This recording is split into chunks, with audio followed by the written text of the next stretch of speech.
Yeah, Clay will Yeah. probably talk for a few minutes because it looks a little fuzzy. Usually it straightens itself out after a few minutes. It's like an Okay. old-time Arce Thank you so much for Victrola. helping. We've got a Pretend wind like we're across Wyoming, population 25. Bye. Yeah.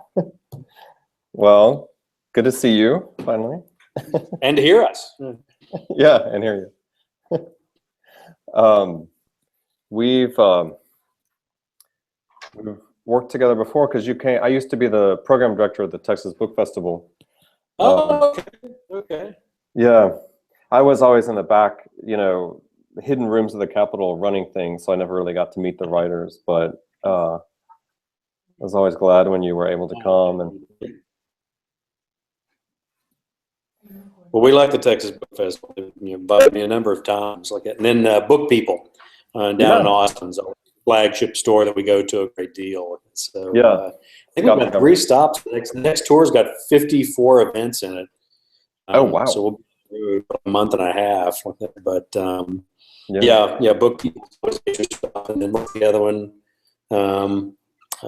Scene of the Crime or something with Houston on Bissonnette. Yeah. And then there's a Barnes & Noble in Dallas that we're going to too. It's, going somewhere always. So. Yeah. Well, that's actually one of my questions for you is given not only the books, the series success, but the TV show success, you don't like technically really have to do that kind of stuff anymore, festivals and bookstore events, but it seems like you do it. So you must like to do it. What, are you kidding? That's people. Actually, it's an interesting dichotomy like that because you spend the majority of your time by yourself typing with your imaginary friends like it, and so I don't make the best psychological balance for anybody to be honest with you. So I get out, and talk to people. And one of the joys, being able to meet people who've read the books and discuss the books, discuss the characters, discuss the plots, all of those things. It's always a joy for me to do that. I actually do enjoy it. I've heard stories where there are authors where their book sales go down in a tour, and that's what I'm trying to fight against, happening. But for me, it's always a joy to go meet those people and see those things. Now, my wife says that's because I live in a town of 25, and so, I'm trying to make sure that that there are other people out there. So I don't know. There's some. Yeah. And so, where are we talking to you from today? I'm actually in a library in West Virginia right now, and then a library in Alabama tomorrow, and then we've got a free day, I think, and then I'm in a library in I think it's Northern Ohio, up near the Michigan border, up near Detroit and Cleveland. Then I'm home for. Am I home? Better part of the week. And then I finally get to go. I'm back in the home state. I'm back in Cheyenne for a Healing Waters event, like that, which is a group that does a big dinner and benefit for returning veterans, like that, to take them out fly fishing. So the project that I feel strongly about, and I'll be doing that one. And then I can go home for a week and a half or 2 weeks to start the tour. And there's a national tour which goes on for, I think it's like about 32 events. And then what I do is I get on a motorcycle that I have, an old motorcycle, and take off and go up through Montana, Idaho, Washington, Oregon, Utah, and then the bookstore and say, when are you coming? When is Viking coming to send you to Baker City, Oregon? And I would have to tell them never. And so, what I did was I just started collecting all of these independent bookstores and told them, well, if I'm ever in the area, I'll try and make an effort to try and come to your bookstore. So I had this motorcycle that was dry rotting on its tires because I wasn't riding. It's about 80 miles to the gallon. So I could take all of those little independent bookstores and just hit one, sometimes 2 a day. And it started out with only, I think, about half a dozen bookstores to 24 bookstores that I hit as I go up through Montana and Idaho and Washington and Oregon and Utah. Yeah. This is Thunder River, Oregon. Like 600 people show up. And the books have done really, really well. You know, we've been writing books for like 10 years now. But there was an acceleration in the amount of people buying books, you know, and the visibility, I think, of myself and all this when the TV show started up. You know, that definitely made a quantum leap as far as the back was concerned, and the size of the crowds too. So. Yeah. Oh, that's great. Well, so I mean that raises the question, though. I mean, you are someone who I think of as being pretty lucky in that you don't seem to have writer's block, and you get to publish pretty frequently. But with all the I'm not a big believer in writer's block. I think it's lazy writer, that is, as a general rule. They're basically. I'm a big one for outlining my books, you know, and I think that a lot of times, you know, the only thing with writer's block is not knowing what happens next. Well, if you have an outline, you always know what's happening next, you know. And you know, when I started out, I was concerned. I thought, well, you know, I'm going to run out of ideas, you know. No, that's not the case. It's more like a horse race. It's almost as if jockeying for position to be the next book. You know which story it is that's going to win the race and end up being the next book. So, yeah. And so, what is your writing schedule, though? I mean, do you go somewhere and you just like sit down 9 to 5, and it's a real job for you, or how does that work for you?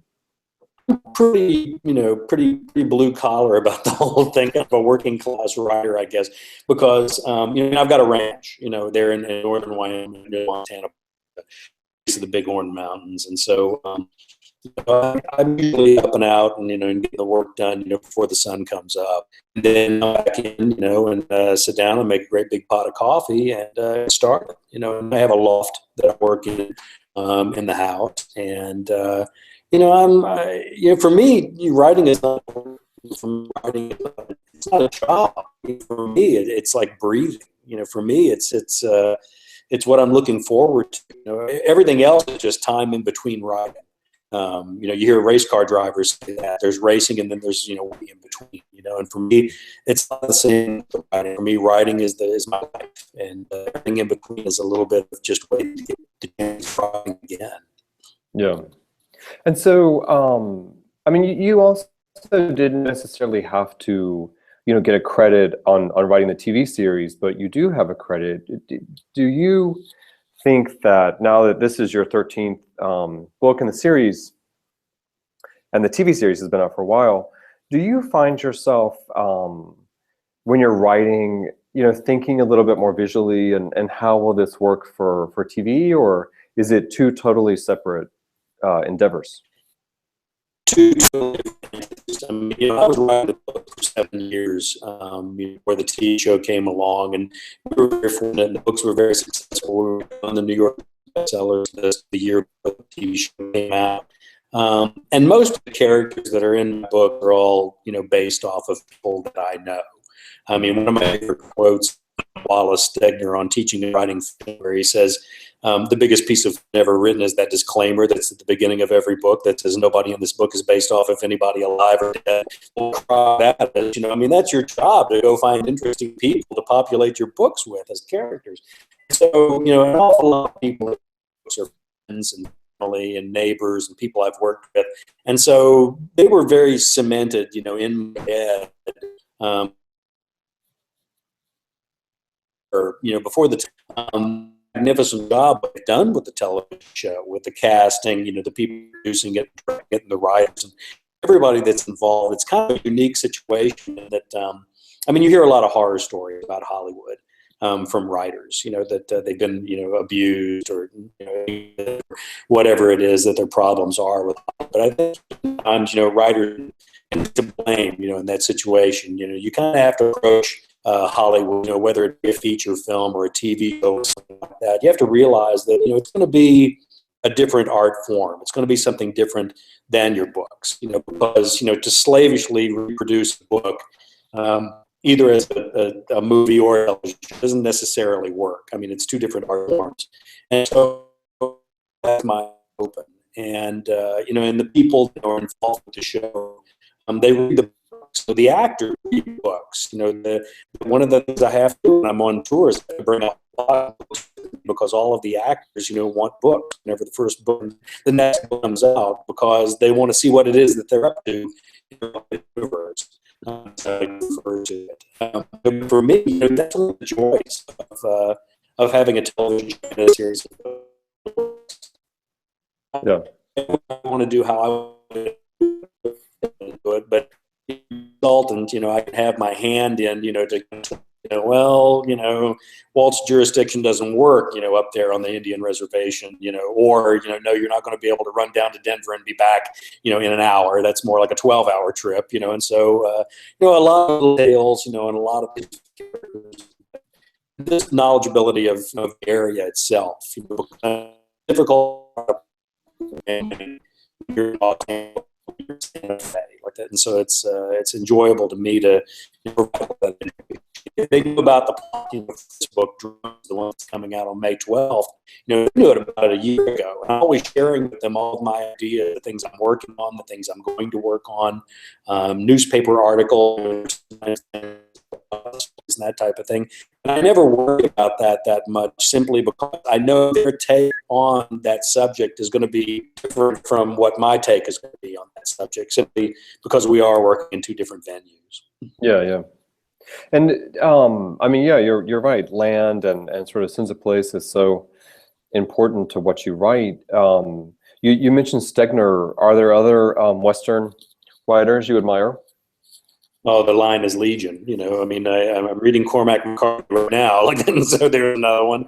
I'm also a big fan of the gold era of Western literature. Whether it be Jack Schaefer, Shane, Mont Walsh, Walter Van Tilburg, Clark,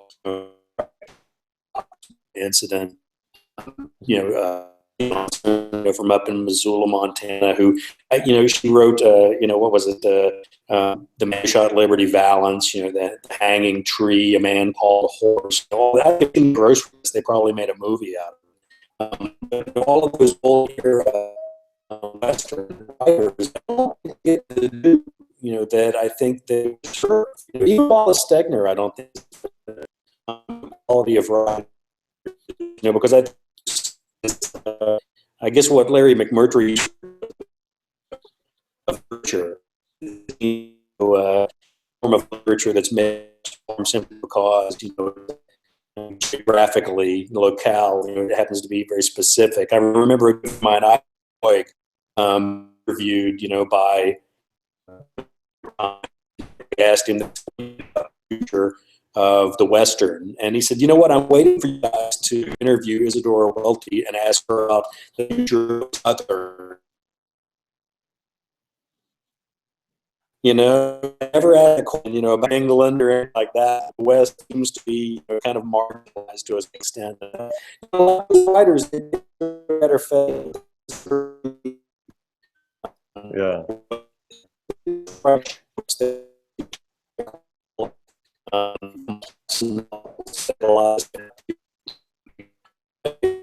Writer.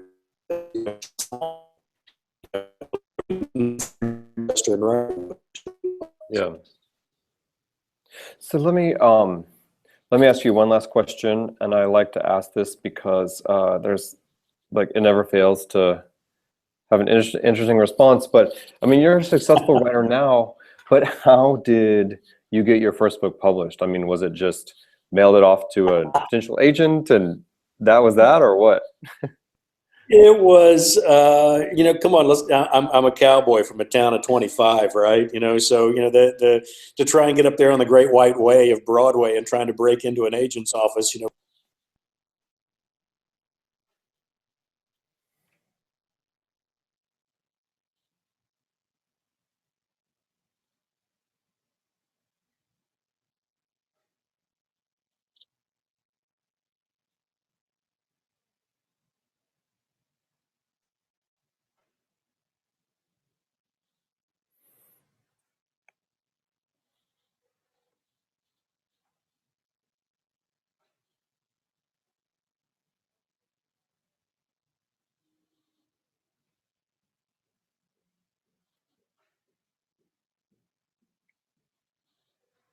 Getting a frozen screen.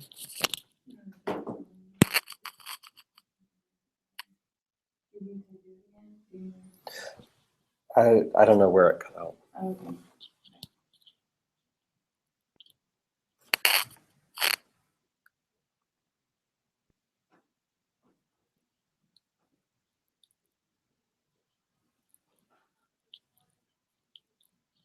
We'll just send another invite. Well, we may not need it. Okay.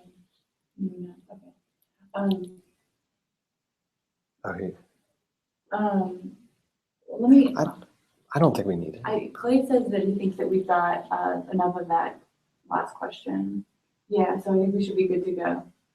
Tell him thank you. And Clay says thank you. Okay.